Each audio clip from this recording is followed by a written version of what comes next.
And What up, Ian? hey, Mr. Byron. Product Man.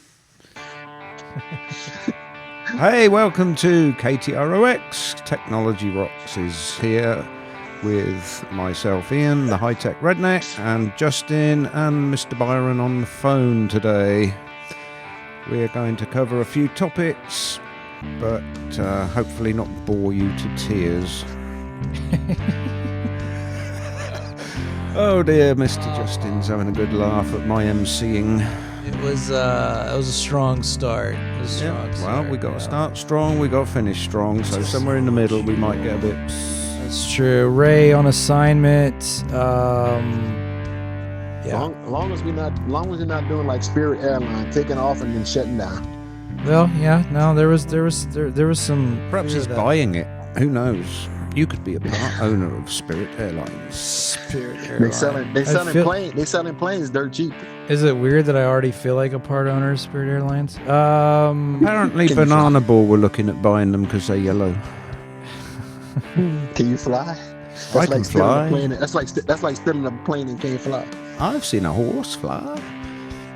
Oh, wow, Dumbo. Wow, went right through. Anyway, the first thing we're going to talk about, well, actually, I'm going to pass it over to Justin because he has... Yeah, I've got something interesting. There is this nothing short of amazing coffee shop in the Woodlands, Texas, called Serenity Sips. And G and I have kind of come to love this place, and it's kind of a secondary family home away from home type of thing, and absolutely love it. And they're a small business, so if you're into coffee and that type of thing, they have live music there. We also help them build a large venue in the back that they're working on for events and movie nights and all that stuff. So we've been kind of playing around with that, and with Ryan and I have been playing around with that. And I was actually struck up a conversation with CJ. She's the CJ and Gracie. Those are the two ladies that run the place, along with Ryan and all the names that I'm sure I'll remember at some point. They'll all come to me flooding into that. But wanted to point out that it's not just a coffee shop. They actually use technology for health and wellness reasons. And I was talking to CJ and Gracie about it this morning during this crazy protein diet thing that I'm on. And I want to really highlight what they do, because a lot of it has to do with technology and how technology affects your body, and how their technology can help you reduce inflammation. It can relax you, de-stress, decouple, things like that. And that's really what this whole place is about, is decoupling. It's disconnecting from the outside world. And as soon as you walk into this beautiful place, it's just very calming. And you can tell that they put a lot of effort and a lot of... Do you have to turn your phone off when you go in? No, you don't. No, you don't. And people still use their phones and all that stuff, but it's just you just get it. It's just a chill vibe. It's one of the coolest spots in the Woodlands that I've seen. There's really nothing like it. And it's right there on I-45, right before you get to Do-Si-Do. There's a place there used to be where the old billiard factory. It's right next to the billiard factory building, and if you blink you'll miss it, but it's cool because you can always turn around, go the back way, and find it again. Because trust me, I do that every day. When I go get coffee, they're open Tuesday through Saturday. It breaks my heart that they're not open on Monday. But CJ and Gracie, and I think Ryan actually may come on the show as well, because I want to highlight her wealth of information, or their wealth of information, on how technology actually affects your nervous system and health. And I wondered about that. I mean, if you live under power lines, you're in a cancer alley. They say that. Well, right. But how does Wi-Fi? How does Bluetooth? How does... Well, that would be a CJ question, because we actually talked a lot about that. To hear and instead of them coming to us, let's go to them. Well, we could do that. That would be fun too. Is we could actually do a show in their event center or whatever, because they've got this really big building right behind it that you guys can lease or not lease, but rent out for a private event, wedding, graduation, special event, corporate event, movie. Really, what they're trying, I think it's Ryan's ulterior motive to build a home theater, but movie nights and whatnot. In fact, Ryan refuses to come to the shop to see The Beast. He was like, man, I'm not about that. I don't want to see that. Why are you going to mess with? Because he's a truck audio guy. So Byron and him would be peas and carrots. He restores classic trucks. And he's got like a truck with like 2 or 3 15s in it or 4 15s in it. So he understands the audio side of it. So we just put some Allura speakers in, really big PA speakers in, and we were kind of blown away with what it's going to do. We hung a Sony projector in there for him. But it is a cool, pliable cube of a space. I'm going to put some pictures of it online. And I really, I mean, if you want to feel good about supporting a local business, if you're hungry, if you're thirsty and you like coffee, an English tea, perhaps they do that as well. Bloody good job too. Yeah, exactly. They have all Italian machines and coffee machines and things like that. But so CJ and I got in this discussion. Well, and Gracie as well. She was there too. We were discussing on how important it is to unplug, and that's genuinely why she created her and her family created this thing. And there's nothing, you cannot get more small family business owned than this business. It's just the mom, the grandma, the great grandma, Ryan's family, everybody. It's just, you will fall in love with these people the second you meet them. I do know that there's an open mic. David Piggot is doing an open mic there on May 15th. So if you're interested in doing open mic, reading poetry, stuff like that, playing music or whatever, just want to listen to some really good music, David comes with a pack of folks that are students of his or just people that have played with him and things like that. And it's just a really, really good time. That'll be, I believe, Sunday, May 15th. So next Sunday is when it's going to be. So that'll be a lot of fun. And if I screwed up the date, I'm sorry, but I'll post the date on there. But anyway, I just wanted to highlight the business. I wanted to talk about an upcoming show. She agreed to come in. We're going to try to play with everybody's schedules, but if not, it may just be me and them, or me and Ian and them, or whatever, or Byron and Ian, whatever. Let's put it. So let's work on doing it there. And we could try and do it a bit more live, and then we could have customers and call-ins and all sorts. Right, yeah, no, that'd be fun to do. It's just kind of, I don't know. Harassing folks while they walk in. So with my ADHD, I'll have to have my back against the action, because otherwise I'm going to see shiny moments all the time and get distracted. Shiny. As usual. But no, I fell in love with these folks. I want to tell you a story. I was coffee shamed, actually. I think her husband saw me getting out and going to a different coffee shop. And so then he called G. He was like, hey, I think I just saw Justin going to a different coffee shop. Why isn't he getting coffee here? Well, I didn't know he can get coffee there. So that was actually my answer. But then it's the best coffee around. It's absolutely awesome place to go. I'm so excited to talk to the three of them about how technology affects the health. Yep. I'd probably like it. I like the smell of coffee. I just don't like the You'll taste love of this it. place. I don't like the taste of it, so I've never, ever drunk coffee. So they call what I order jet fuel. That's what they yeah. Because they know I had a Red Bull habit. I'm trying to be better now. I had a Red Bull habit. I have you guys have seen me in my double Red Bull during a show. But Ed, you're used to drinking tea. Yes, because I'm British, obviously. With no sugar.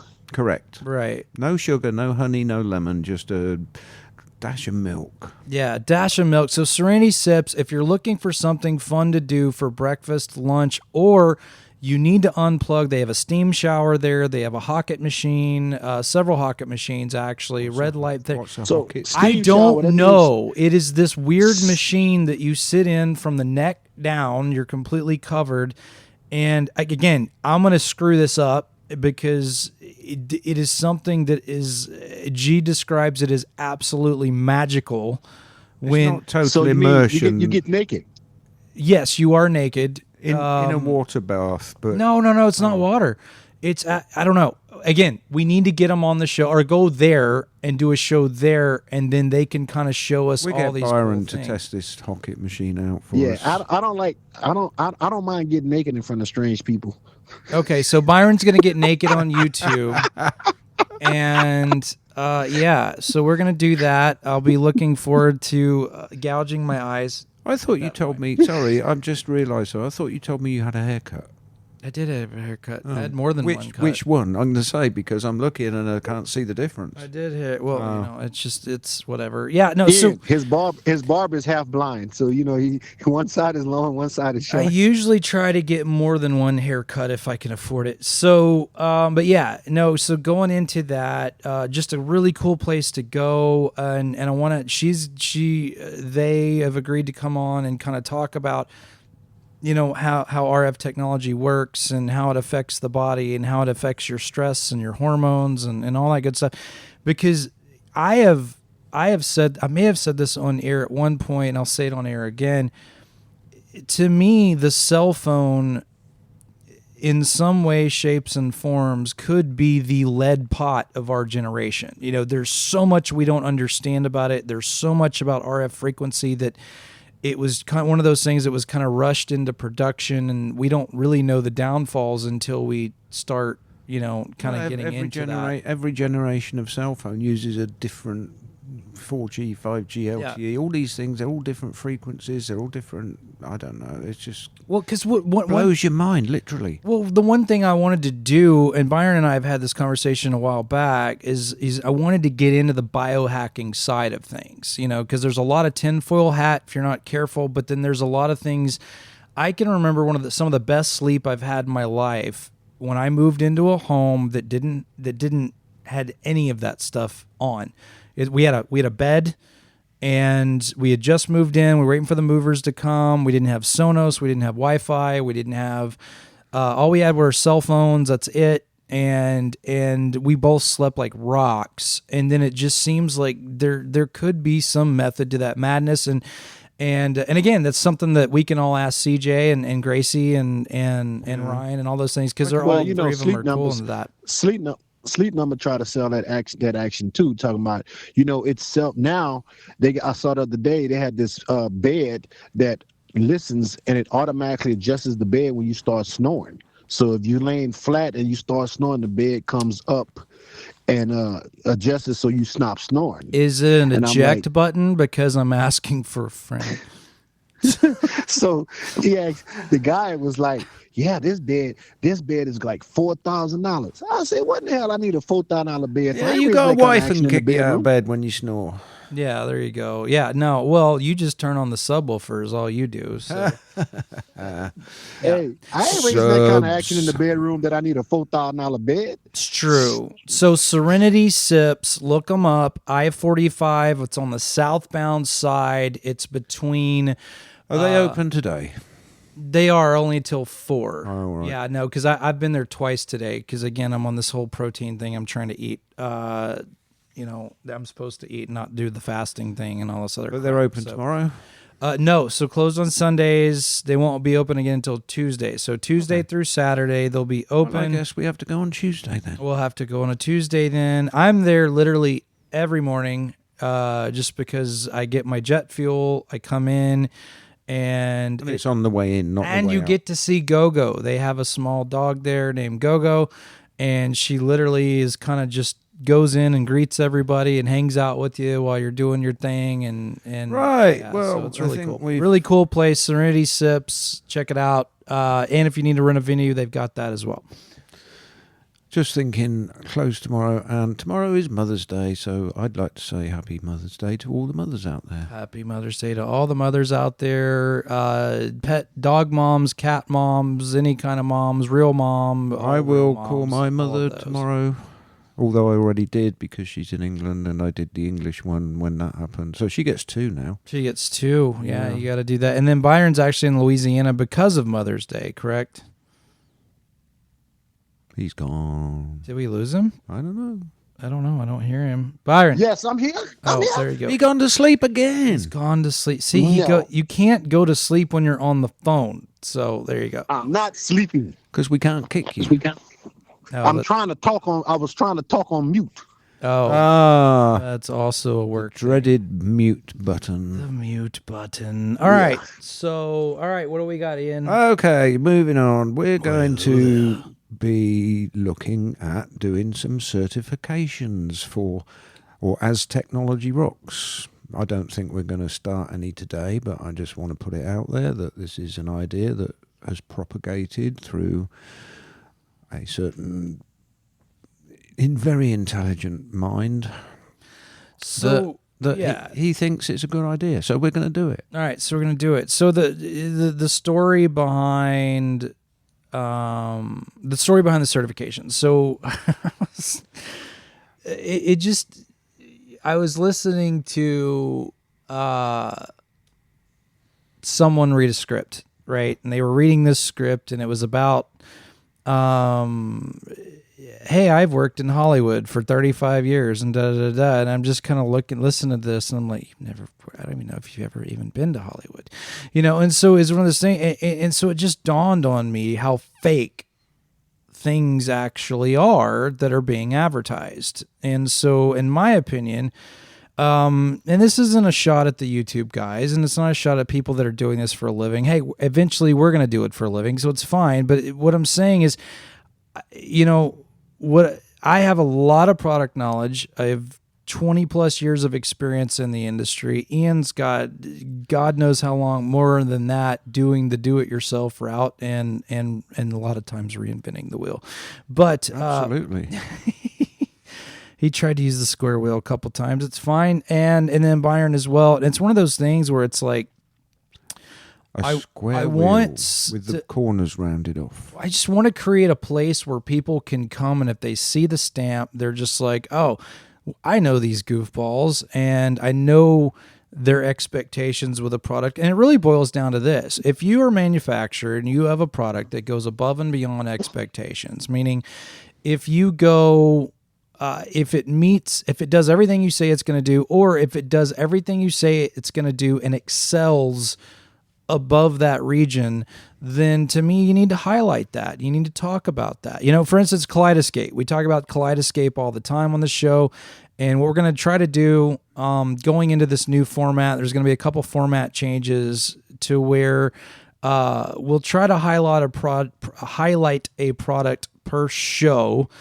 And then that way, and we'll try to keep it to the topic that the show's about, because that would make a lot more sense, which also is a hard thing to do. So we're going to do coffee machines. Right. Coffee machines, or Ian wants to talk about toilets, or AI, whatever. AI coffee machines. So that was one thing, again, I realized that I just don't sleep very often. And so... one of the things, because we're moving into this AI stupidity that we're moving into, is it's, things that are hooked into the internet that really shouldn't be. For instance, Justin, they actually has a format, and it's called the Internet of Things. That is actually a standard for the industrial and manufacturing and automation of AI stuff to physical.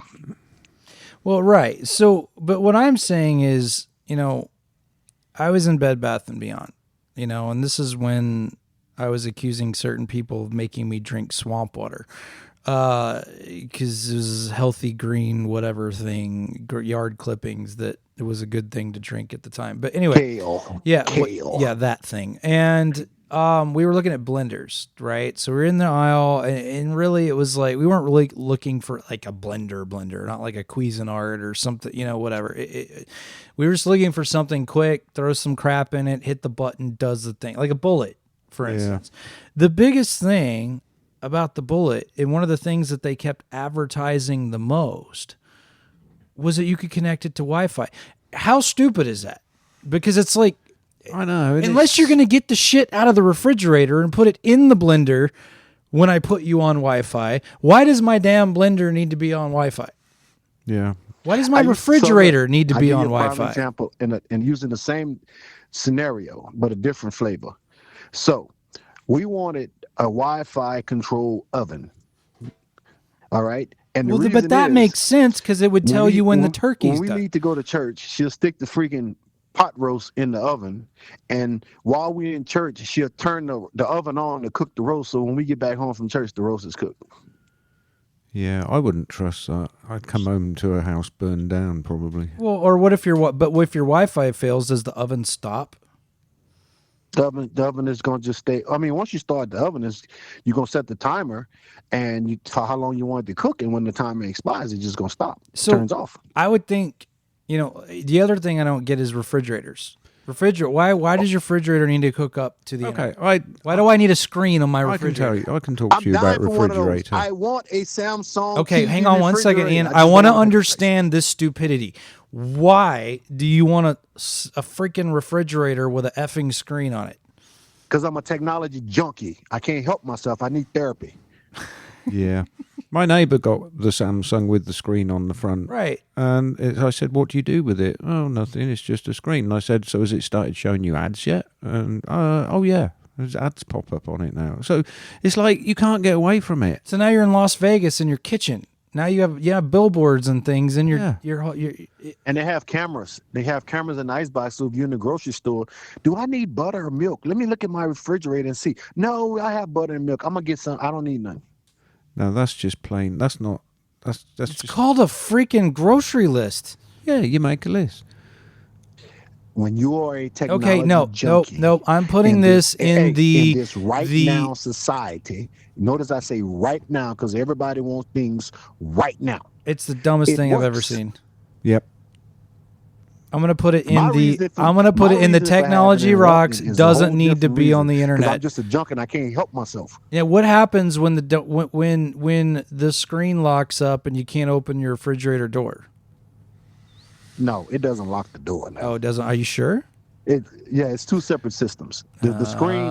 So he's read about the this screen stupid controls the refrigerator. cameras in the ice box, and the screen controls like to the grocery list and all the apps and everything else. But the ice box is still separate. And as the cooling of the ice box and all is still separate. That's now, all the screen just does act like a thermostat.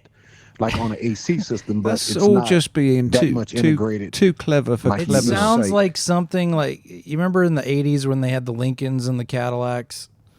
You remember when they put all the buttons on the dashboard and then half the crap didn't work after about 3 years after owning it? That's what this sounds like. You got that Don't know now. about Some of these Mercedes and new vehicles, the whole dash is all digital. No analog gauges at all. And you want that on your refrigerator.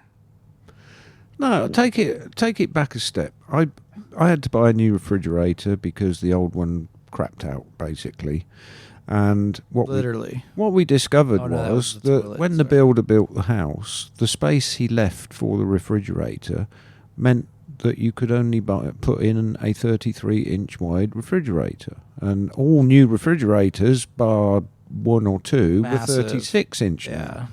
So we ended up with an We did LG. that this morning.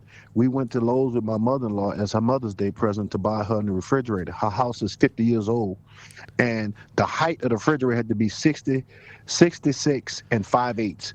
Do you know, out of all the refrigerators in Lowe's, it was only one refrigerator that fit that well, I've model been because there, everything done was that. 70 inches and above. So I could only there were two options for a 33-inch wide refrigerator. One of them was LG, so we went with it, even though it had an ice making water dispenser on the outside, which we didn't use, or we hadn't had on the previous one. So that was like, well, do we need it? Do we want it? Whatever. But it's like, oh, it connects to Wi-Fi, and I connected it up, and it's like, it tells you how often you open the door and how often you close the door, and then it gives you an alarm on your phone if you leave the door open, and it's like. But how often are you not in front of your refrigerator when your damn door's open?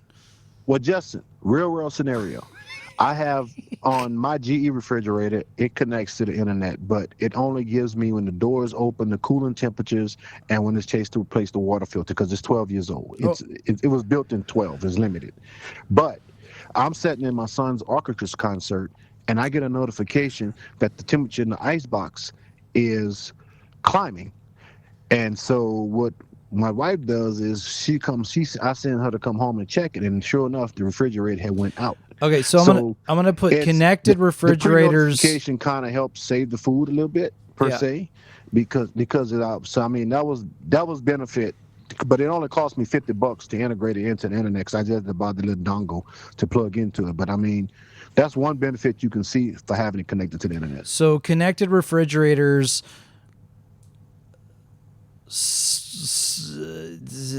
Suspect in gray area, but screens on refrigerators absolutely. Okay, well, stupid. the one I'm talking about, maybe the one Byron's talking about, it's probably 5 years old, so they didn't have the ones with the screens on, but it connected to the internet, which seemed like a washer and dryer connecting to the internet. That makes sense because your load's done. Listen, I got one of them too. I have since taken it off the internet. It has no internet connectivity anymore. Right. Wi-Fi's turned off, so it just can't connect, because it was just annoying me, and it was like, is it spying on me? Can it listen to me?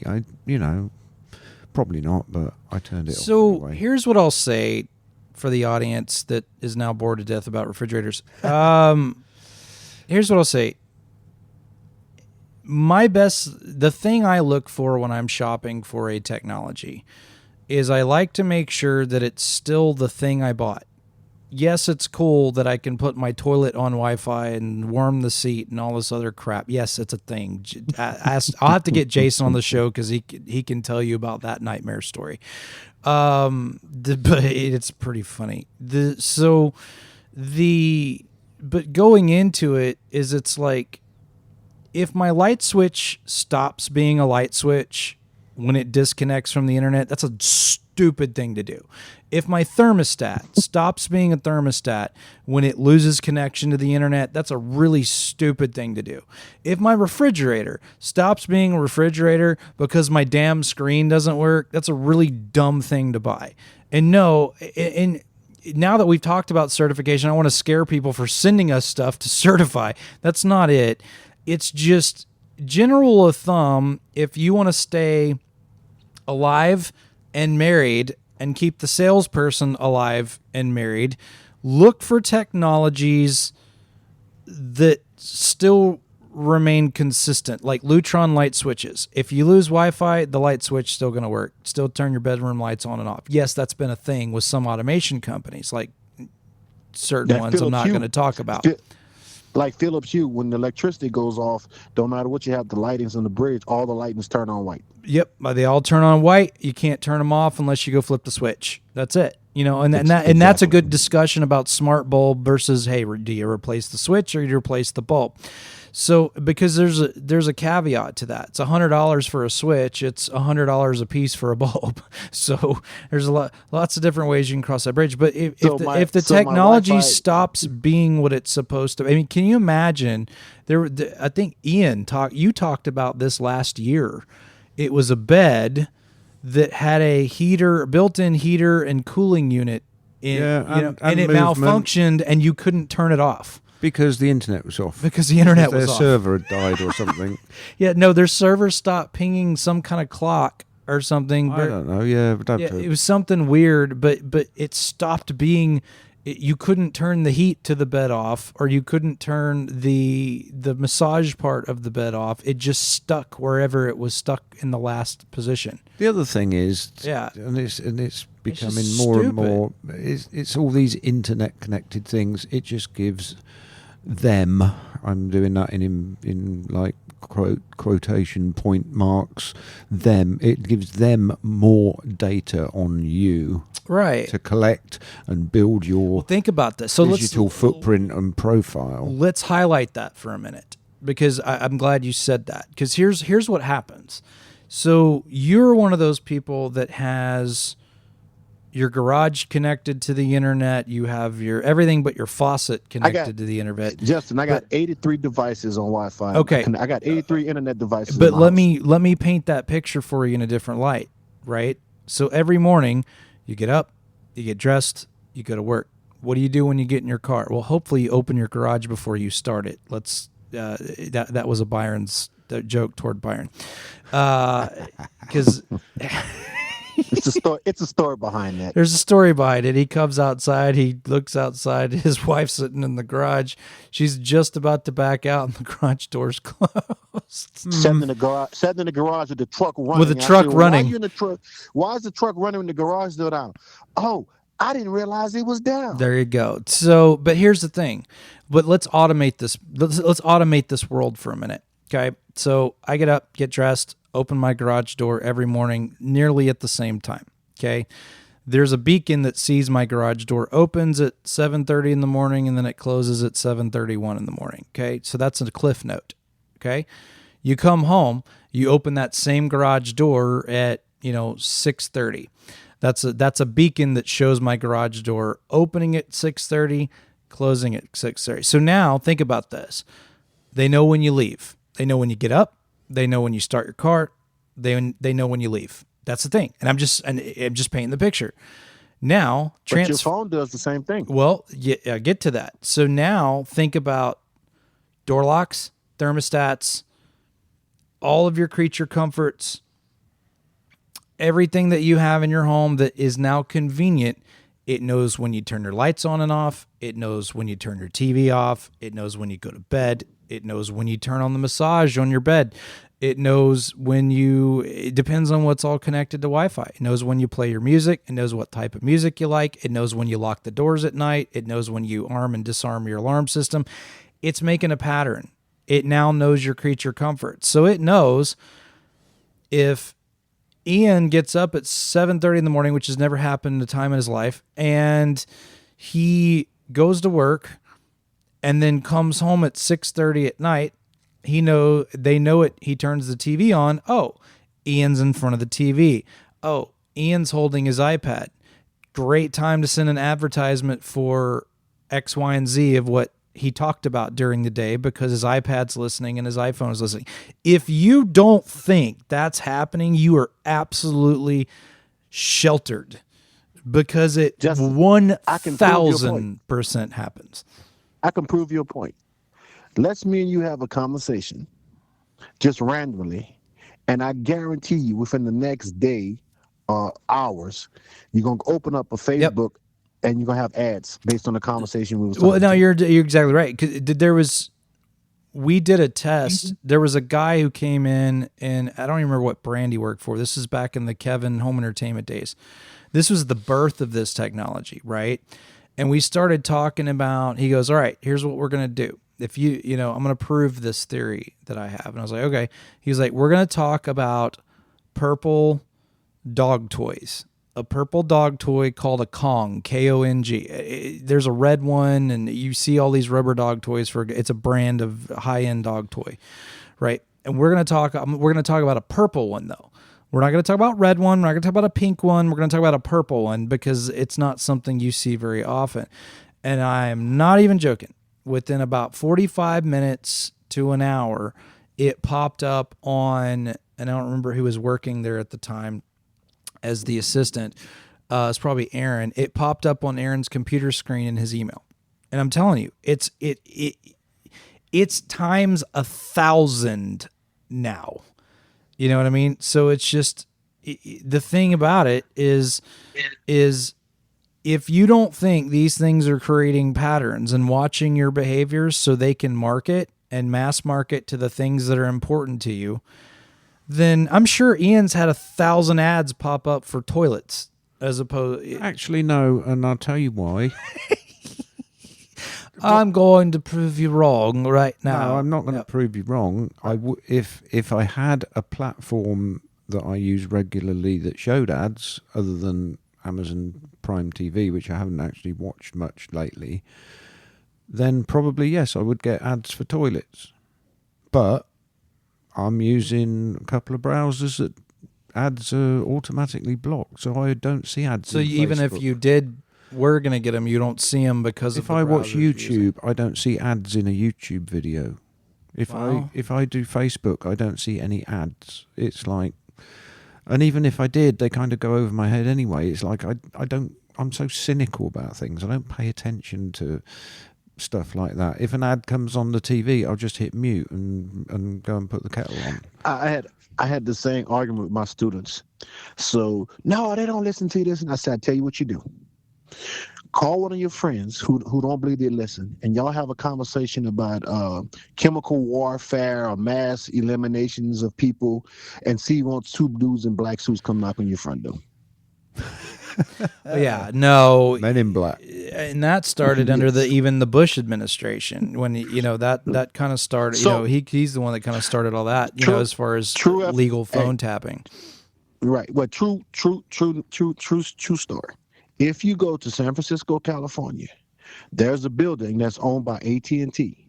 On the 9th floor is inaccessible to anybody unless you have top secret clearance. But floors 10 and 8th is accessible. And if you trace the cables, the data flow cables that's coming into the building, all overseas data traffic that comes from the United States to anywhere else flows through that building. And it splits off between floors 8, 9, and 10. So before it goes anywhere else. Because you remember back on another show we called telco cities, that pretty much these major cities where all the telco lines run to that city.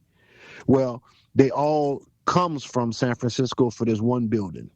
And I got documentations to show because it was in one of our classes that we researched this.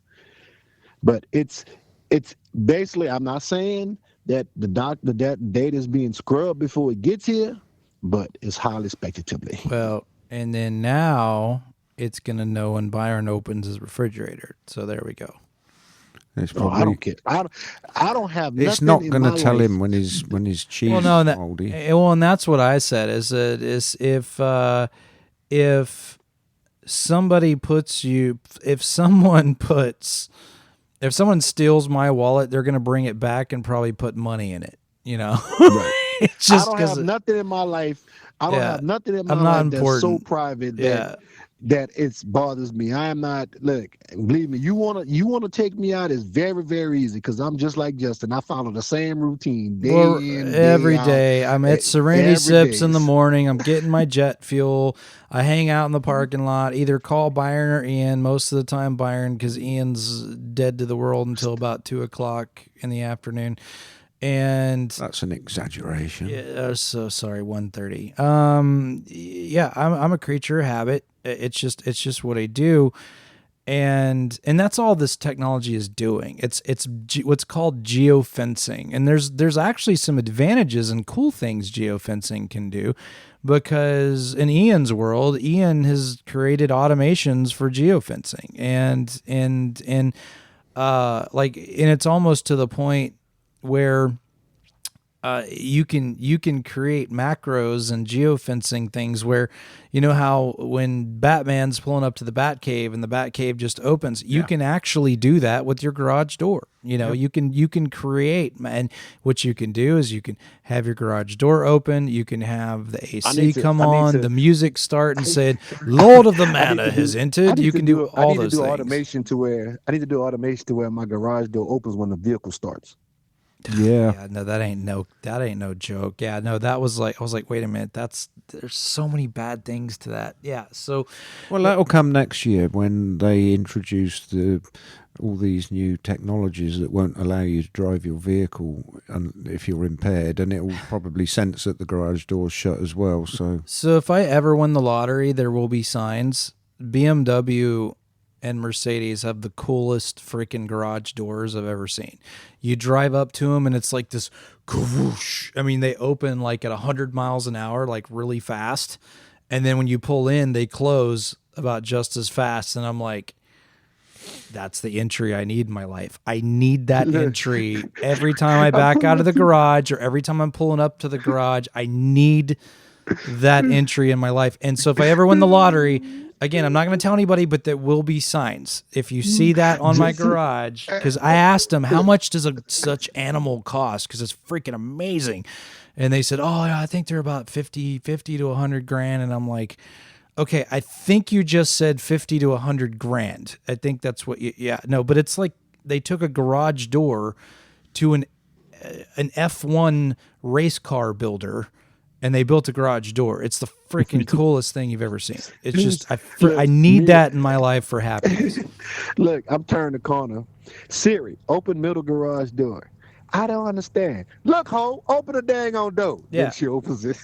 Now you sound like G. G gets so mad because Siri does not recognize. I don't know if it's her voice. I don't know if she just has a soft tone.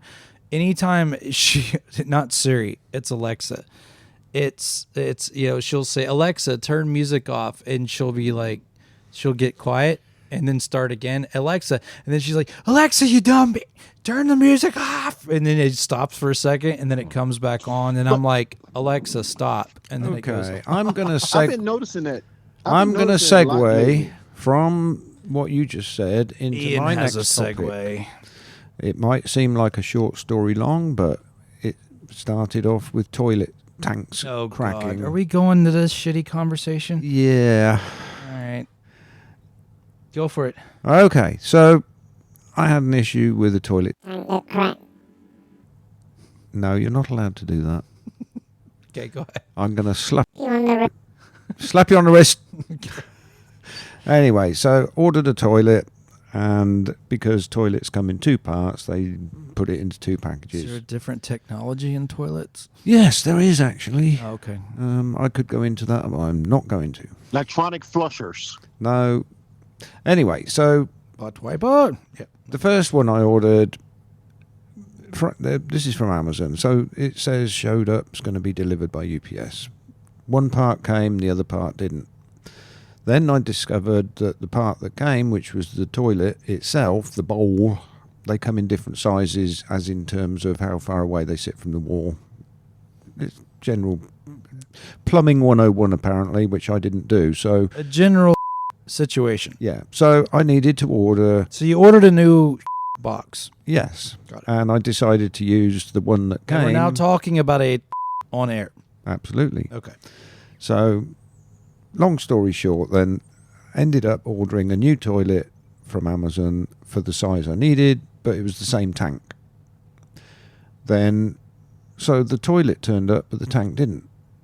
So I called Amazon through, I went through the app, eventually found a thing, says call me, and they did, and then... Wait a minute. This was No. You're not telling the story. Yes, right. I am. You're not listening. The first time I called... Which I listened the first time. I called and I said, I didn't get the tank. So she said, okay, we'll reorder the tank for you. Oh. So on my Amazon page orders, it shows the first one as being reordered. It says reordered, and then there was a new tracking for a new, supposedly for a new tank, but there were two packages. And then one of the packages turned up, and it was another toilet. So I've now got two toilets and no tanks. But where I'm getting to with this... He had a caper. Yes. But you're a high-tech redneck. You could make it work. Don't you have tanks in the backyard you're using as flower pots? They're the ones that are cracked. Oh. Yeah, and they don't fit anyway. That's not helpful. So... Did I make this a short story long or a long story short? I think it was a long story short. So where I'm coming to, where Stick I'm the landing getting in, to, you're the first time was I actually called Amazon because I was in the app and they called me and I don't know, and somebody said this and that and whatever. But the other night I went to bed and as I do things with Alexa Plus, even though I call her Echo. And so it's Echo, turn off the lights, all that sort of stuff. And then Alexa Plus is supposedly the new, almost beefed up AI Alexa. So I said... Question. Is Alexa Plus its own AI or is it... Yes. It's not... Okay, so it's its own thing. Yes. Okay. And it's quite interesting, just to digress briefly, being in a house with just me and 4 cats, it's nice to actually have somebody to talk to and you can have a conversation. And it's actually quite interesting sometimes. But Ian, tell her you love her. Let's see what the response is. no, don't go there. Oh. The question I asked was, can you help me with an order that has not been delivered? And this is, bear in mind, this is like 2:00 in the morning or something. And so she says, yes, just let me check. And about 2 seconds later, are you referring to the order for a Toto Drake toilet 20? Ian's having sweet toilet talk with Alexa at 2 in the morning. She said, I can help with that. He's using AI for personal reasons. Oh. You're not going to let me tell the story, are you? Sorry. 2 in the morning, you were calling about your toilet. Sorry. And so she said, okay, I can send you a link to your phone so that you can talk to somebody or whatever. And I said, it's 2:00 in the morning. I don't want to talk to anybody else right now. So I'm, Can you imagine if you had actually said yes? You think you would have called somebody at 2 in the morning? No, but listen. Well, I don't know, because 2 in the morning here could be 3:00 in the afternoon, wherever the call center is. True. But anyway, like Japan or something. Yeah. So It's 24/7. The following morning, Wow. at 9:34 a.m., my phone rings. It says Amazon. I didn't answer it because I thought, okay, whatever. But it was actually a human being that left a voicemail, and his name was Josh. And when I checked my actual email as well later, there was an email, and it was from Amazon Logistics, from the same person saying, Alexa told us that you had a problem with a delivery, and we were just checking up. And if you still haven't received it, reply to this email. I replied to the email and said I still haven't received it. Within 10 minutes, I had a reply to say, we've rescheduled this delivery of this package. It will be there on Monday between 9 a.m. and 12 p.m. I mean, that just blew my mind. That just from, like, you're laying in bed thinking, oh, Alexa, can you help me with this order? And then by the middle of the next day, it's apparently all sorted. We will see on Monday if the package arrives. If another toilet turns up, I'm going to be knee deep in toilets. Yes. But is that because you're going to be knee deep in toilets? Is that a direct relation to that you might be full of shit? So let me get this straight. You ordered a and then you got 2 boxes, and then they only shipped half your box. They shipped the bottom part, which is the part. The bottom. That's the part you put your bottom on. They shipped the bottom of your and so now we're moving forward. Then you had a drunken, non-alcoholic, spirited conversation with a robot at 2 in the morning. Yes. And that he enjoyed. That you enjoyed. Because, and I'll tell you why, because now you can change what they call the personality of the Alexa. So you can have, I forget what they call them, but mine is now sassy, which means she uses a few, well, not F-bombs, but, you have to say you're over 18 before you can use it. Yeah. So it's quite fun. And then it helped you out. It's better than the one that used the word amazing before every sentence. Oh, have an amazing day. Temperature is only going to be 76 today. You're going to have an amazing sunny day. It's like, nice. No, all right, so too Ian's still in the toilet caper. We'll have to wait for the riveting ending on the next episode. Ian, you are amazing. Yeah. Well, I know I am, but... Right. Yeah. She does, too. Who's calling? No, somebody's calling the store phone. So, all right, moving forward, Ian's toilet caper progresses and has nothing to do with technology other than he likes to sweet talk an AI robot about doing service calls. Okay, so the next thing I wanted to just mention is the iOS 27 previews that are coming out. And when is this iOS? Probably September? in about September, yeah, Okay, when all the new phones and everything comes out. But it's going to be the iOS on the phone. It's going to be iPad OS. It's probably going to be on TV OS. It's going to, all HomePod, all OSs. Anyway, apparently, so Apple are kind of flipping the script now because they brought out Siri a long time ago, but Siri hasn't become like the big AI like Alexa or Claude or ChatGPT or Gemini. So what Apple have decided is you can choose which one of those you want to integrate with Siri. So you're going to have choice if you're a creator and you like Google Gemini and you want to work with that, you say, I'm going to use that. If you're more of a writer and you want to integrate with ChatGPT, then you kind of pick that one. So you can have a choice of which actual AI is going to be mainly sitting on your phone, but interacting through Siri. So that's a big thing coming to my mind. Yeah. So what you're saying is they're doing it through something called extensions. they're not doing it. So it's not a proprietary thing. The contrast is it's not like Alexa Plus, right? Is that the right name, Alexa Plus? Yeah, Alexa Plus is baked into... So this is going to be using somebody else's stuff and just integrating it within Siri. Yeah, so you get a choice. What do you want to use with your Siri? So not only is Siri listening... But now you have artificial intelligence listening to all of your conversations. The way I read it earlier today, that Siri will still talk to you in whatever voice you've got picked for Siri, but then whatever the other AI agent or that you're talking to, you can have talk in a different voice, like a male voice, and so they're still going to be kind of separated, but you talk through Siri like you do. I don't know if you have to choose one. I'd rather not choose any of them, but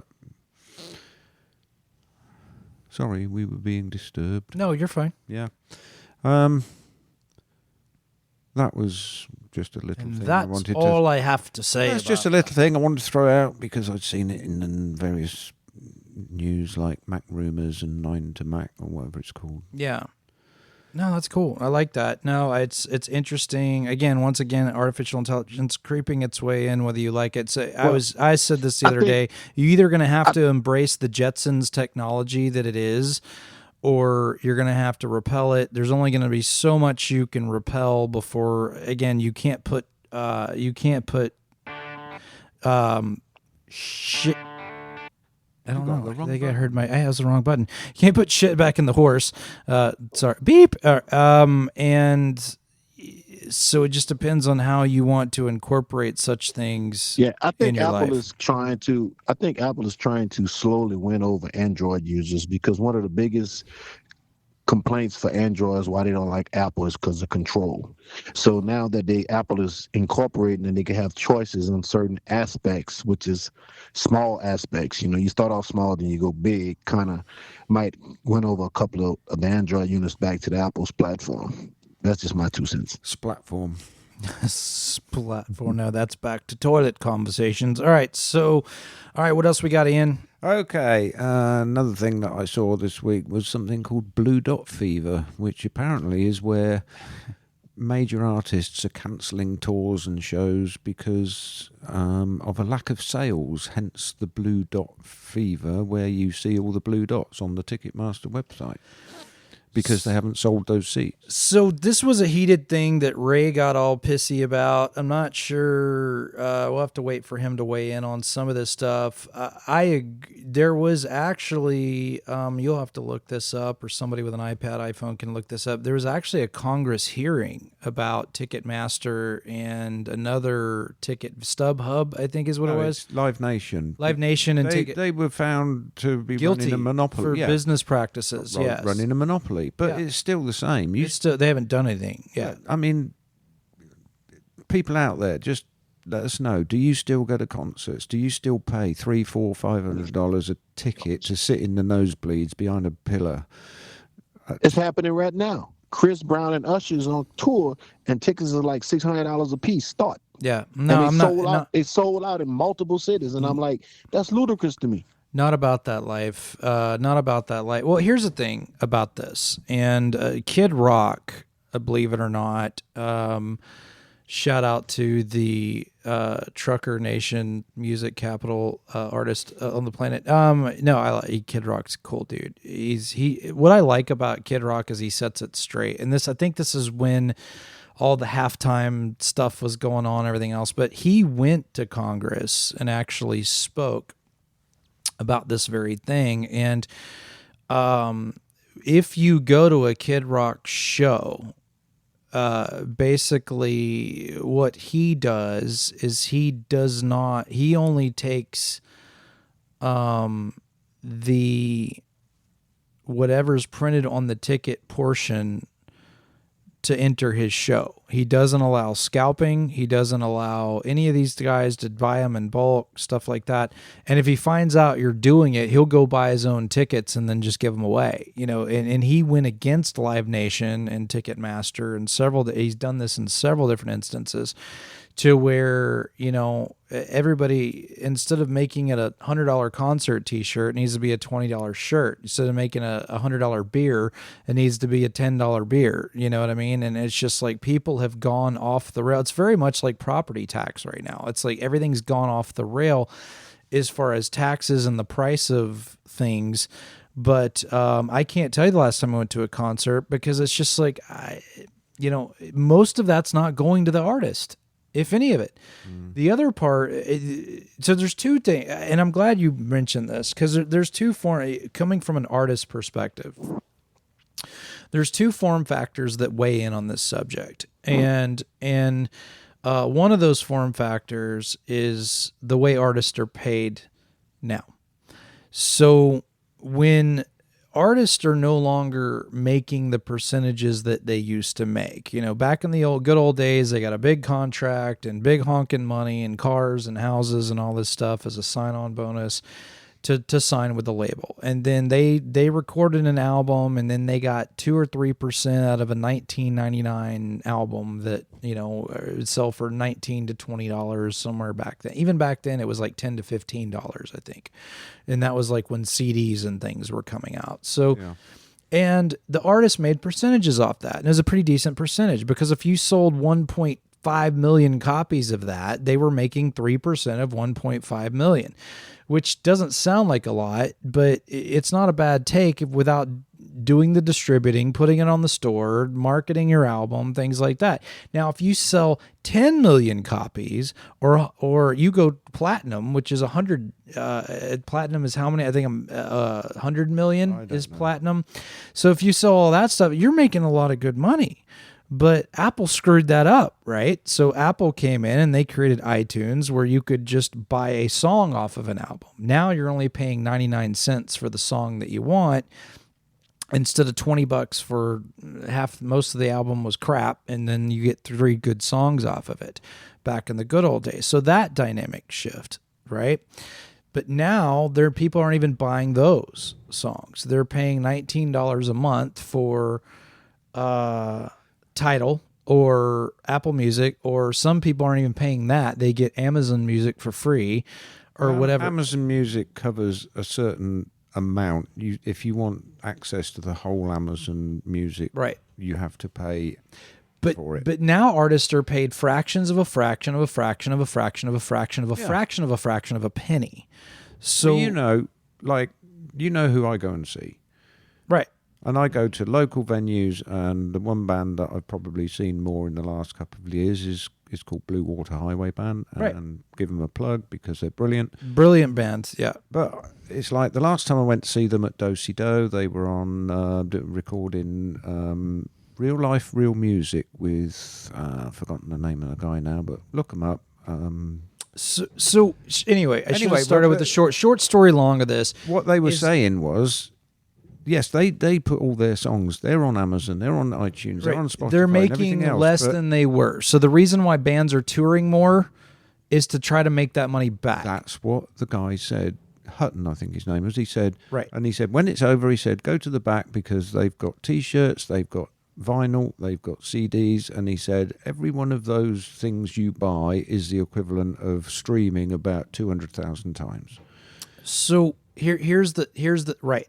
Correct. So I always do that. I always buy a T-shirt or a CD. Because that's the part that actually goes to the artist in most cases. Now, the tickets, back in the days I remember when tickets were $30 a piece. Then I remember when they were $75, and then it became $110. And these are nosebleed tickets, right? And I remember for the venue getting, when we were playing at these venues, we were the opener, so we got like fraction of a fraction of a fraction of a fraction of even a piece of toilet paper of that ticket sale, because nobody was coming to see us. They were coming to see the headliner. We just got to play rock and roll band on stage. So, when we were doing all this stuff, so the excuse of raising the ticket prices was so the artist got paid more. But that's not what happened. I know the last concert you went to. What happened was, do you really? Because I took you. Oh, that's right. That is the last concert I went to, was not REO. ELO. ELO. Yeah. Yeah, no, and I was dragged. He had to drag me because I don't usually go out in public very often. But I had no idea how many ELO songs that I knew that were just in movies and commercials, and just it was so funny. Like half the Guardians of the Galaxy movie was all ELO, still is, and well, even the newer movies that are coming out. Anyway, so short story long of it, they started ripping off the musician in a different way. They started allowing these bots they'd put this ticket sales out, they would sell out of tickets almost immediately. And then these guys that have online ticket sale things, StubHub and all these other things, would sell it at a discounted sale price, because you got to remember they were getting paid to buy them and now bought them in bulk, so they got a better deal on the ticket. So they were only buying it at face value, and then they were doubling the face value. Now it's even worse than that. Like there was a show I wanted to go see with Sammy Hagar and Joe Satriani and all these guys that were coming in, and the tickets were $350 a piece, and I'm just like, I love this band, or I would love to see these folks, and I can't do it. I can't justify the cost of that. You can't justify it these days when the price of gas and eggs and everything else is going through the roof. Well, and now, from what you're saying, is artists are now can't, because here's the thing. If an artist cancels on a venue early, and it's something different than my parent died or something, then they get fined X, Y, and Z because they have to refund all those tickets that were already they were pre-sold. sensible beforehand in having a kind of a get-out clause that if you don't sell more than X percentage of tickets, then we can cancel. Well, Kelly Clarkson did this in the Vegas Sphere. She had a show in the Vegas Sphere, and she had to cancel the last minute because her ex-husband was she already knew they had a halfway decent relationship. She knew he was riddled with cancer, and he passed away the day of her show, and she canceled the morning of and said, I can't do it. So she went to go be with the family and everything. And that's what I'm saying. But now, from what you're saying, it sounds like if they're not pre-selling enough to even cover the venue cost, then they're just canceling it altogether. Well, the promoter's the one that's getting paid. Oh, they always get paid. The label always gets paid.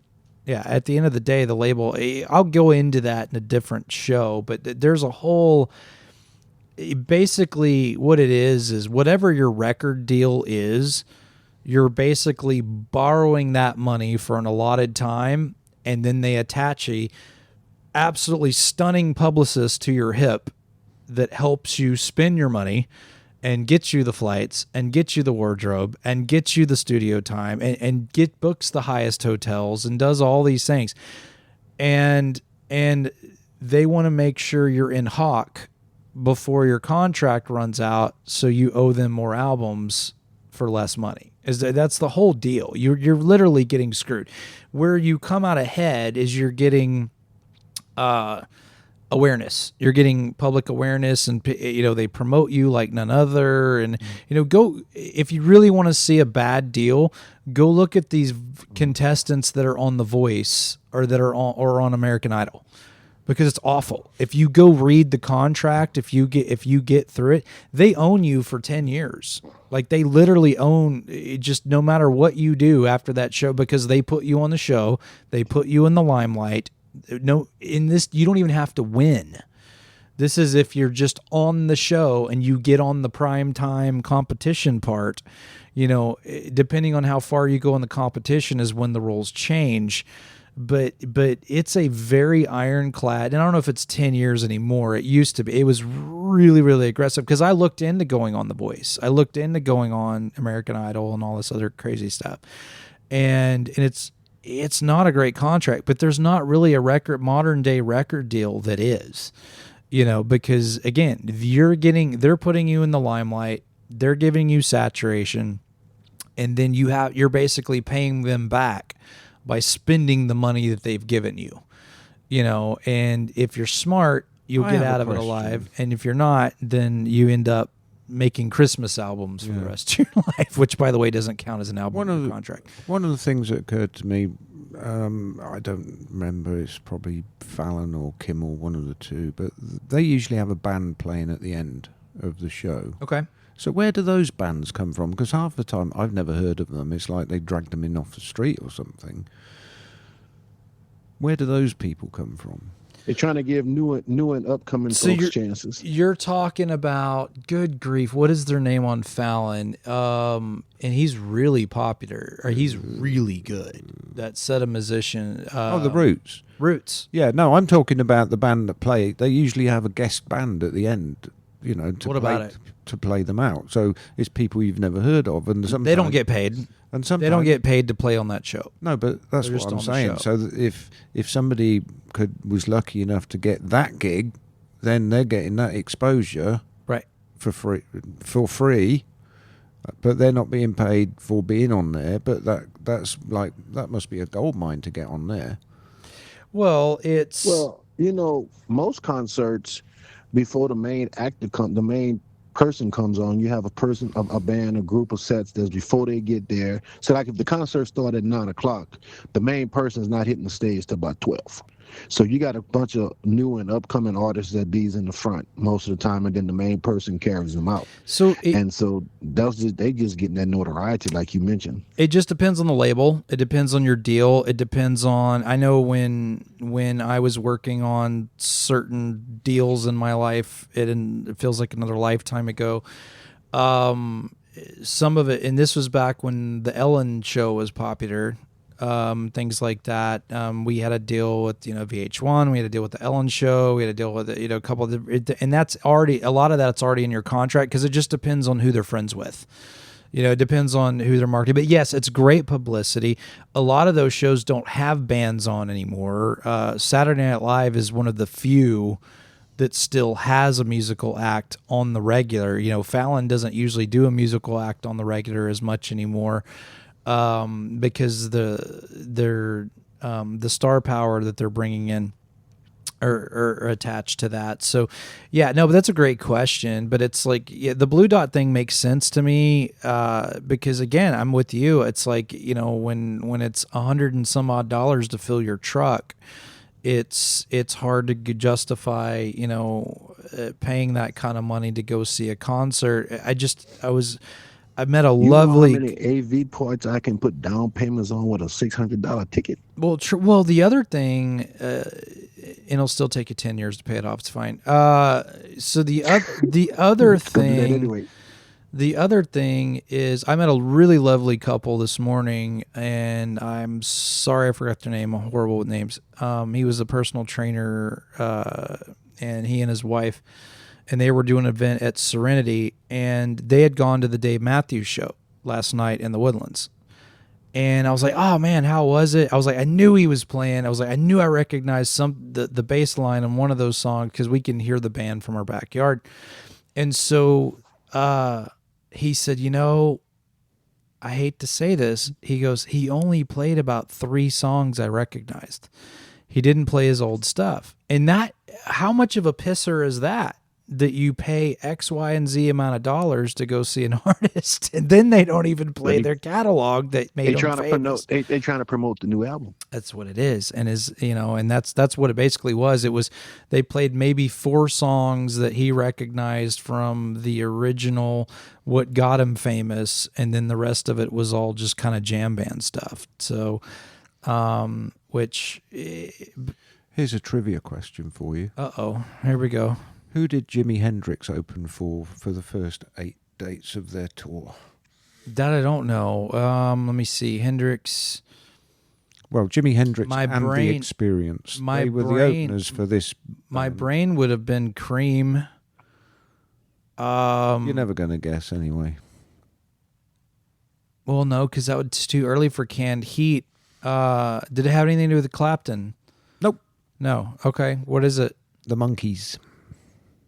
That's just insulting. Yeah, The I know. Monkees didn't even play their own damn music. They did after a while. Well, after a while, yeah, but originally when the Monkees came out, they were just a wannabe boy band lip syncing. well, there was a band called The Band, and The Band was a studio band that wrote music for TV shows, yeah. and they were Did actually he say lip syncing, Milli Vanilli? no, he said lip syncing. The Monkees were the first lip syncing, but everybody knew they were doing it. But Yeah, because it was a TV sitcom about a bunch of boys who wanted to be the Beatles. well, the only one that could that actually had talent was Valens. Mickey Nolan, and then Davy Jones had a voice; he could sing. Yeah, but they learnt to master their instruments and then actually started writing their own stuff, which is when they became a real band. I did not know that. And their first tour, Jimi Hendrix and The Experience, opened. Again, I still find that insulting. But Justin, So- what is since he mentioned Jimi Hendrix, what is the Jimi Hendrix uniqueness? What is his uniqueness? Yes. You should know this. Well, I know I know pretty much everything you want to know about Jimi Hendrix, but I'm not sure. I would say uniqueness. What would you like to know? He what is it played you know? A right-handed guitar. Oh upside no, down. well yeah, he was Left-handed? left-handed. He's left-handed. He took a Fender shot. Well, the reason why is because they didn't have Fender didn't make a left-handed guitar at that point, and so all he could find was right-handed guitars. The only manufacturer that made a right-handed guitar at that point was Rickenbacker. Rickenbackers were higher than a giraffe's ass as far as price point, and they still are even in modern day money. It's like the Macintosh of guitars, and Stradivarius. also what the Beatles played. That's what Paul McCartney played, McCartney, yeah. and I think all of them did. All of them that played guitars were playing a Rickenbacker.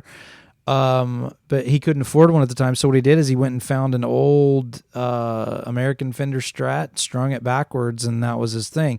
But that's not what I found Jimi Hendrix fascinating. So Jimi Hendrix essentially created the distortion pedal, and this comes from my musician background and just knowing all the stupid things I know.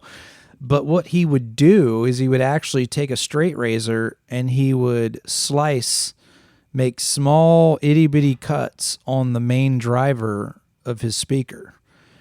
And what that would do is you would get that fuzzy sound that nobody else could get. And it wasn't blowing the speaker, so that he wasn't cutting all the way through. He would just make little slices. So as the speaker warmed up, those slices expanded, and then, and that's where you got that really cool signature sound.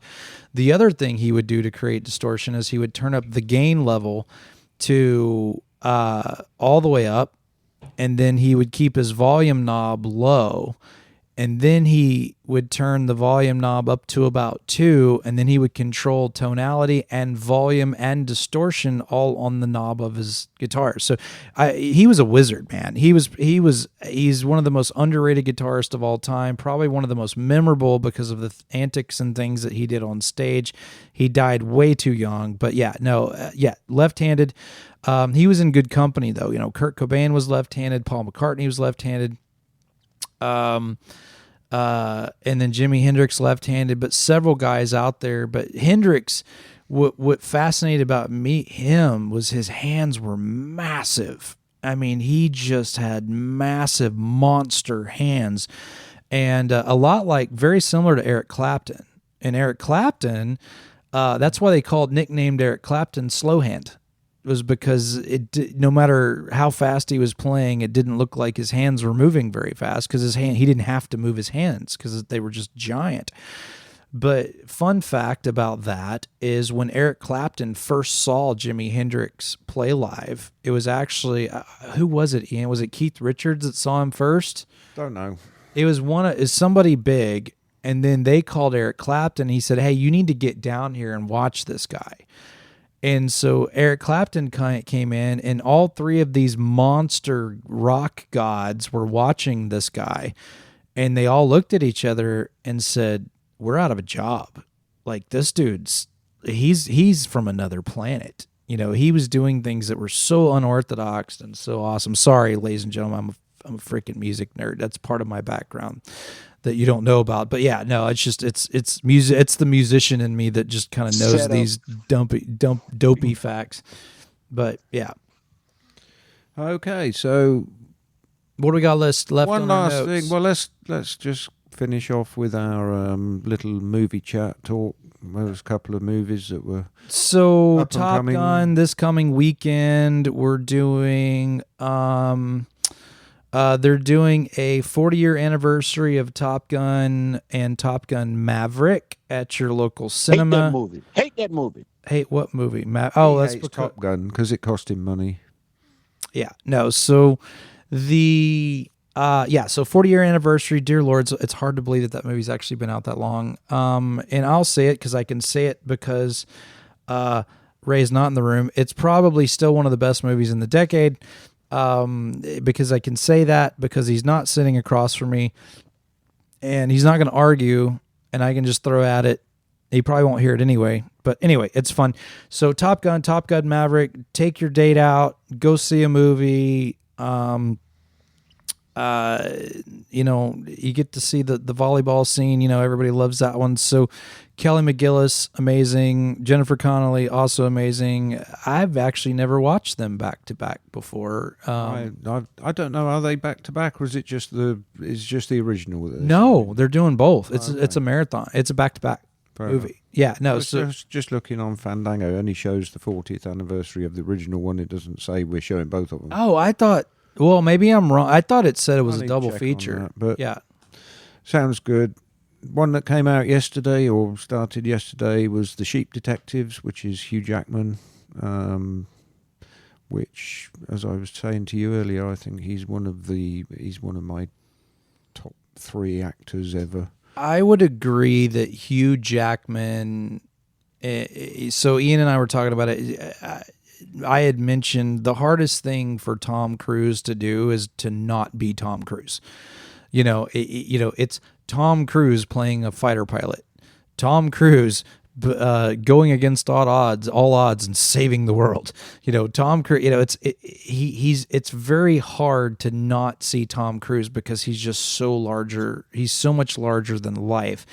Unlike somebody like Hugh Jackman, who can be singing and dancing and then go play Wolverine, be the toughest guy on the planet, but then he can go be the lightest twinkle toes you've ever seen.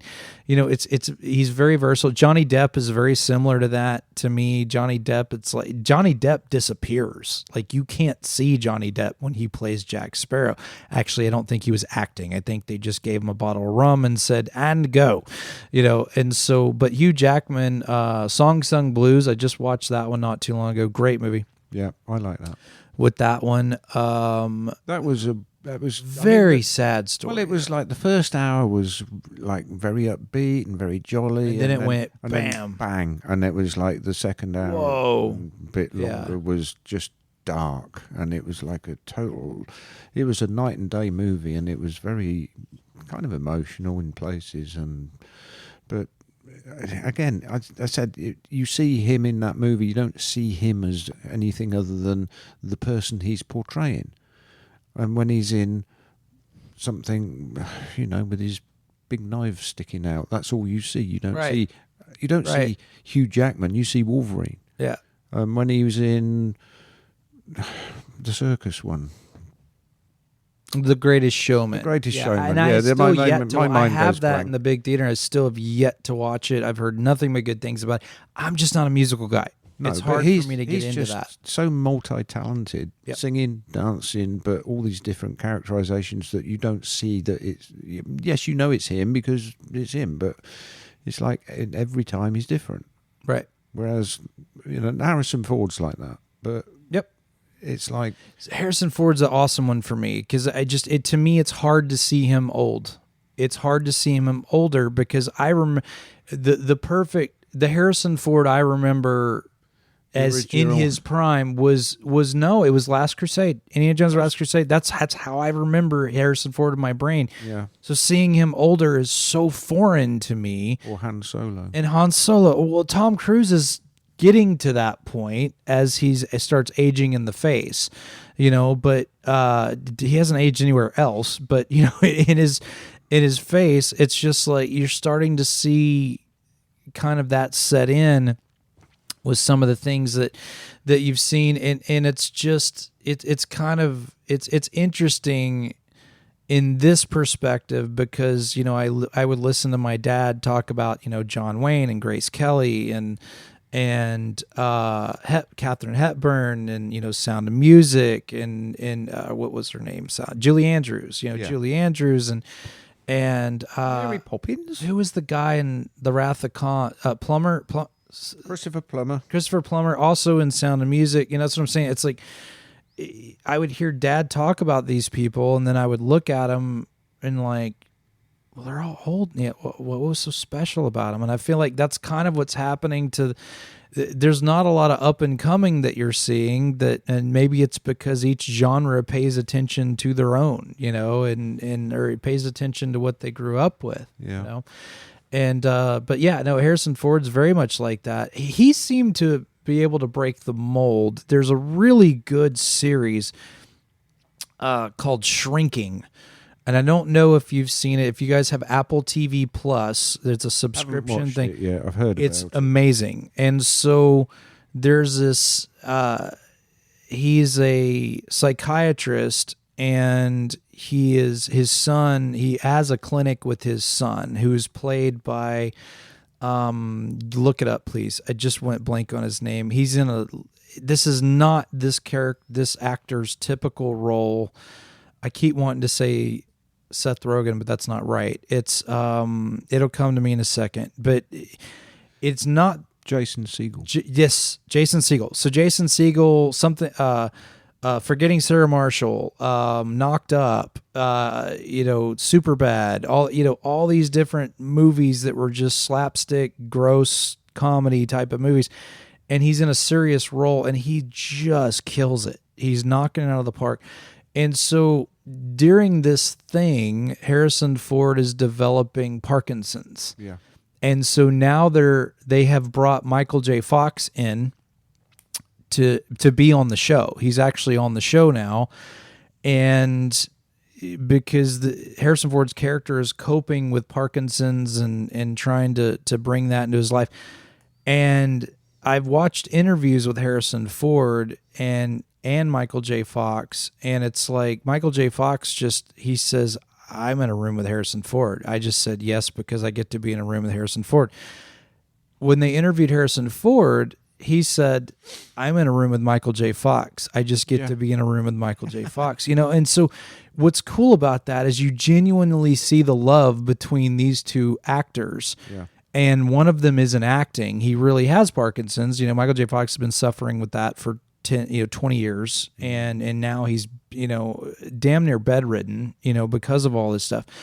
And the magical part about this role is that the amount of respect that Harrison Ford is doing off camera to play the part to get the best out of Michael J. Fox. And that was one of the things that Jason Segel had said was, man, I just don't know how, it's like, I wish we had a camera on Harrison Ford so you could see the amount of attention that he's giving to the other half to get the best out of the other half, who's doing his best to just breathe at this point. And so it's such a special role. So Shrinking, look it up. It's actually really, really good. And Harrison Ford has actually gone on record to say, if I died tomorrow, I'll be fine. I would be satisfied with everything I've done because of this role. And that's big. That's big coming from somebody that's Indiana Jones and Han Solo and everything else. So Jason Segel actually told a great story in one of his interviews where he said he wasn't sure how to treat Harrison Ford when he first came on the set because he's like, well, that's freaking Han Solo. It's Indiana Jones. It's Jack Ryan. It's the guy from Air Force One. It's he's the president of the United States, or he's a secret agent, or he's a space cowboy. So Harrison had gotten wind at how nervous Jason was about meeting him, and he came in. He was just soft spoken as he normally is, and said hi to everybody else, and he offered him some water and put the water, bottle of water next to him. And he goes, "I'm not going to drink that crap. I'm Harrison Ford." And you could see Jason was just mortified. And he goes, "Oh my gosh, we insulted him." He was like, "Man, I'm just messing with you." He does. He's good at that. Yeah, no, because he has just this 1,000-mile stare. He's just. I'll tell you where I've seen him, where he does a lot of stuff like that, and it's a very ad hoc stuff, is on that Graham Norton show. Yes, he's brilliant. Yeah. Yeah, he's so funny. Yeah. He's just brilliant. And there was a time where he was on, and it wasn't Graham Norton. It was good grief, what was it? It was it wasn't Fallon. It was Conan O'Brien. Okay. It was Conan O'Brien. Yep. And so he agreed to take random audience questions, and this was one that wasn't really scripted. And I cannot find this video on YouTube. I have looked on this thing. I've tried to find this video for so long, and they may have pulled it off because I don't think people thought it was a joke. And so there are people asking him random Indiana Jones questions, and he goes, somebody asked him if he kept any of the props, and he goes, "No, I don't want any of that junk." He was just so mean to the audience that was asking him questions. And I've been trying to find this interview for a long time, and you cannot find it, but no, he's so good. So check it out. Shrinking, Apple TV Plus. The Goat Detective? The Sheep Detective. What the hell is this movie about? It's about a shepherd who is Hugh Jackman, who has all these sheep, and every day he reads murder mysteries to them. But as far as he's concerned, they don't understand. He just gets enjoyment out of sitting and reading to the sheep, and they all seem to sit and pay attention. Then he gets murdered, and the sheep solve the murder. Apparently. Is there a voice of the sheep? I mean, is there... Yeah, I don't know who they are. So it's kind of like the Pig movie. It's kind of like Babe in a way, but yet with murder. Talk about a Pig movie, also coming out or in theatres, is Animal Farm, which is an old story. Right. It's a new version. And Seth Rogen's in that one, Yeah. right? Yep. Super Mario Galaxy, Michael, Devil Wears Super Mario Prada. Galaxy is tearing it up. I mean, they're just dominating box office. One cool thing about it, if parents out there that want to take your kids to a movie, good grief, I'm going to mess up this. Yigo, I'm not going to try to say his name. Anyway, the guy from Nintendo, that dude, he has basically said that there will never be a dirty joke in a movie that says Nintendo. Right. So it is a kid movie. It's going to be fun for adults. If you want to get out there and see a cool movie with your kids, then Super Mario Galaxy would be a fun one to do it. I know Spider-Man's coming out in July. And Justin is dying to go see the Michael Jackson movie. He just won't tell I you, won't do it. Down I don't want to see Michael Jackson movie. I would rather sit on a barbed wire fence. I need to go and see Hail Mary. Holy Grail. Hail Mary, I heard was Project good. Hail Mary. I've heard Michael Jackson was actually really good. I don't like the method behind the madness. It's been grossed over 200 million. Well, yeah, here's the thing. I respect Michael Jackson as an artist. It's not my thing. It's just there was two. I know that. When you have people like Elton John, that's also weird. But you have people with Elton John that say that was a very disturbed human being, and it tipped his weird meter. That's saying a lot, So it's just, and that's the thing. It's like, so there's just a lot. I've heard that Jafar Jackson just knocks it out of the park as far as the impression and everything else. So total respect to that. I love music movies. I liked Elvis. I love the Walk the Line with Johnny Cash. You probably didn't know this, but the guy Andre 3000 from Outkast actually did a Jimi Hendrix movie where he played Jimi Hendrix, but it didn't have good management, and so I don't think it ever made out mainstream, but it's out. You can find it. Did you ever buy Mario Kart, the one that was in the theater that you was contemplating? Mario Kart. Are you talking about the Mario Brothers Mario movie? Brothers. I'm sorry. Mario No, Brothers. I haven't bought it yet, but I'm going to. I thought it was good. I think the Mario Brothers movie was good. I think Zelda's going to be good as well. Mortal Kombat. But Mortal Kombat 2 is coming out. I know that. Street Fighter's coming out. Which one's coming out first? Is it Street Fighter or Mortal Kombat's coming out? Mortal Kombat 2. That's already in theaters. Mortal Kombat 2 is already in theaters? Okay, so I think Street Fighter's coming out in October. Okay, so get to the movies, support the movies. I may even go see if I can go see I want to see the Top Gun. I missed seeing Maverick in theaters. Yeah. AMC are doing Top Gun and Maverick, but Right. I can't find it as a double feature. It's like you'd have to buy tickets for one and buy tickets for the other one. Oh, okay, so it's not just an all. Well, I mean, good grief, that would be 4 hours long. That's the most awesome 5 hours theater long. right down the street from the office. The Regal is the bomb. Yeah, no, that's the IMAX. Yeah, I've heard it was good too, but I want to see it Which one do you mean, Byron? The Bender's Landing on 99 where you are. Yeah, you're right on Bandits Landing, yes. Yeah. Yeah. No, I want to see it I want to see Maverick on big screen because everybody I know has said if you haven't seen it on big screen, you screwed up because it was a really good movie on big screen. Even seeing it on The Beast, I mean, The Beast is amazing. Yeah. But there's just something about seeing it on an IMAX, and I feel like we can talk about IMAX because Ray's not here to interrupt about it. But is the Regal and AMC? Regal and AMC. Okay, so the Regal. Is the Regal and AMC because it's the AMC theaters No. that are showing it. No, it's not. It's Then- Regal. then it Regal is Regal, and AMC That's is what AMC. I'm saying. So it won't Yeah. be at Regal. It will be at an AMC theater. Okay, so near AMC you. theaters 1 week only, Starting Wednesday, May 13th. starting Wednesday, May 13th. They're going to run it for a week. Top Gun Maverick.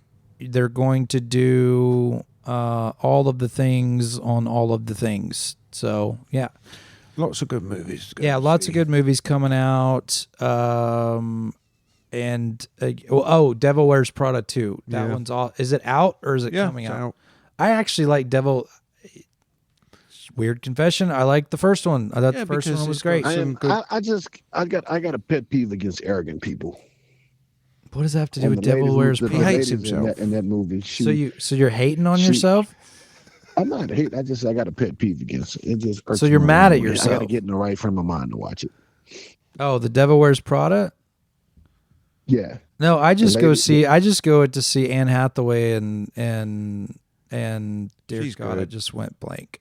Not Glenn Close. Not Glenn Close. Is No. it Glenn I Close? thought No, it was. I can't remember. no, it's the The other other one. one. The other one that reminds me of Glenn Close. Yeah. Yeah, that one. Yeah. No, Anne no, Hathaway's it is good. Glenn Close. That's what I thought. I don't know. I'm not an aficionado. Well, you're holding the damn iPad. Look it up. No, I'm not. I have so- nothing in my hands, Governor. That's what she said. I'll be your Huckleberry fan. That's not what she said. Anne Hathaway was another one that was on Graham Norton's show that I was watching. the She's other day. amazing. And somebody said something about asking her to do Cockney. That was amazing. In that she did it. She Yeah. pulled it. Yeah. Oh, you're not Batman. Yeah. they were filming Batman, yes. and Christopher Nolan is from there, and she goes, and he goes, "Oi, are you Batman?" and she goes, "Oh, that's not Batman. Look at his teeth." And she just jumps right in it. Yeah. Yeah, it just jumps right in it. It was just without Graham Norton and the Steve Harvey Family Feud, those are like my time vortexes. If I am sitting there and one of those videos comes up, it's just like 3 hours go by because I'm still scrolling to watch the next video. And Tom Cruise has been on there. Everybody's been on there. She was good in Les Miserables as well. She was amazing. She was good as Catwoman. She was really good. That's what I mean. We talked about Harrison Ford and Hugh Jackman, but Anne Hathaway is that kind of level as an actress. Oh, there's so many good female. I mean, you have Anne Hathaway, you have somebody else, you have Julie Andrews, you have Glenn Close. Yeah. You know, you have. I mean, there's so many brilliant female actresses. Demi Moore. Yeah. No, Striptease was a very fine piece of work. No, I'm just playing.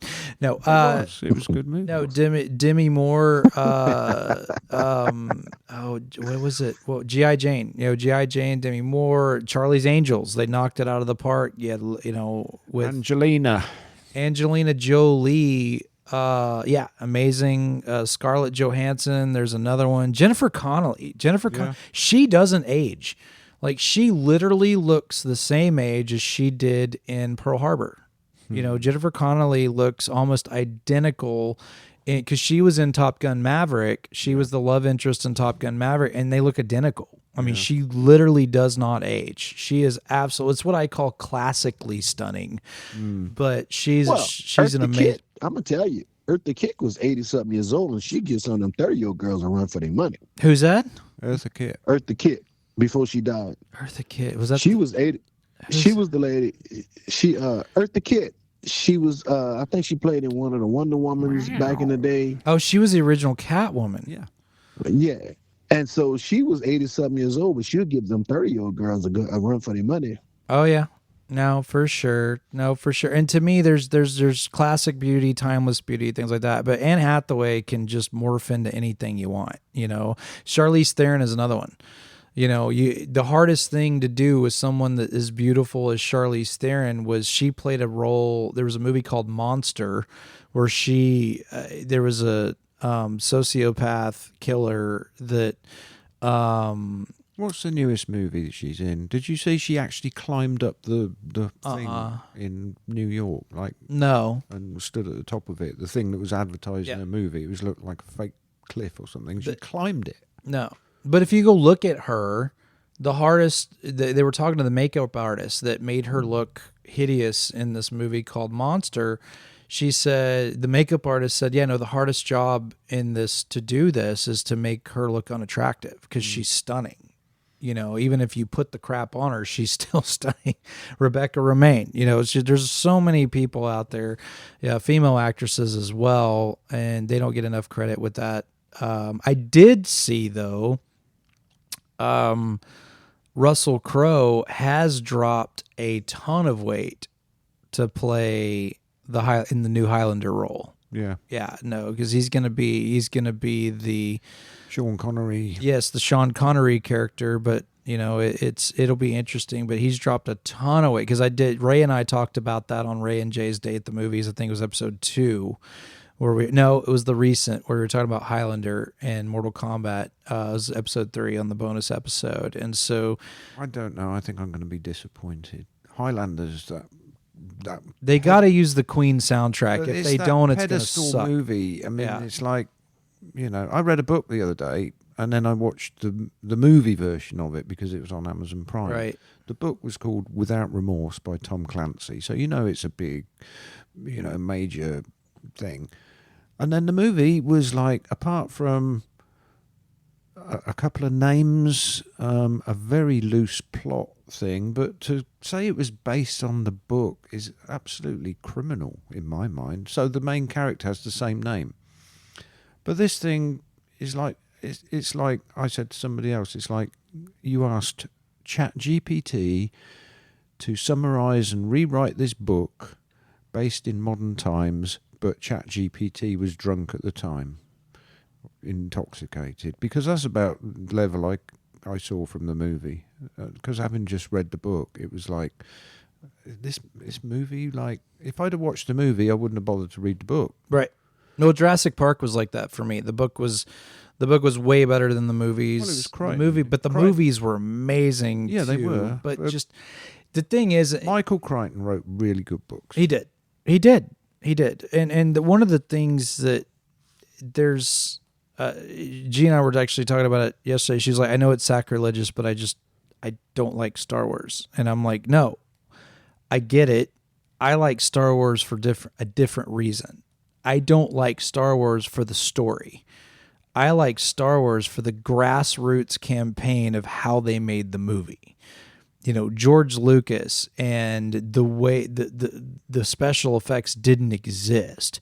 He built his whole special effects company just to make these movies, and that are now responsible for things like Terminator and Avatar and Titanic, and there's so many things that Lucas did for the industry that just makes him the godfather of all of those things. Whether you liked him or not, it's what he did for cinematography and what he did for that particular thing. So yeah, no, anyway, get your butt out there, go see the movies. Plenty to go see. Plenty to go see. Cheaper than concerts. Way cheap. No blue dots. Right. Do you have to reserve seats at movies now? Some, yeah. Interesting. But well, that's how I'm finna get it. I said no, but for the most part, no. But like Ann said, there is some. Depends on the theater, I guess, right? You get to pick your seats. Yeah. Not necessarily pick and reserve, same thing. But most of them you get to pick your seats if you do them, on the app or you get them at the kiosk. Gotcha. Anyway, I think we've just about wrapped things up. Yeah, no, I think it's a good show. Next week we will be live from Tulsa, Oklahoma, Black Wall Street. Yes, next week Byron will be broadcasting from a motorcycle. And we might be in Serenity Sips. And we may be sipping on tea and crumpets. I will never speak to either one of y'all again if y'all go there and do the show without me. Oh, come on now. Well, is that a promise? So going into some format changes, some schedule changes coming up, but we'll keep everybody stay tuned, and then look for certified product, Technology ROX certified product, where you can buy it at our company store, Define Audio Video, if you're interested in any of these products, because we're going to sanction them. We're going to test them all until we test them all. And kind of go from there. Yeah, send in your recommendation. Oh, yeah, and if you have recommendations, something you want to test, maybe we can reach out to a manufacturer and kind of get that test. Or we can just go and buy one. Or we can just go buy one. Or Byron can go buy one. Yeah, Byron can buy them. We'll test them. No, Justin already got enough of my money. He still got some. Man, he got some the other day. Again. And I keep falling for this. I don't know why. I need therapy. Did you pay him for my TV yet? No. I got too much of my own stuff. He keeps making bad decisions, and but that's okay. All right. Ending is an ending. Talk to someone who lay on the sofa who got a piece of paper on the wall. All right, Byron, take us out. Thank you, everybody. Look for us on Facebook. Follow us on Facebook. Say hello to my little friends. And drink some freaking coffee over at Serenity Sips. We'll see you in a bit. Bye. Later.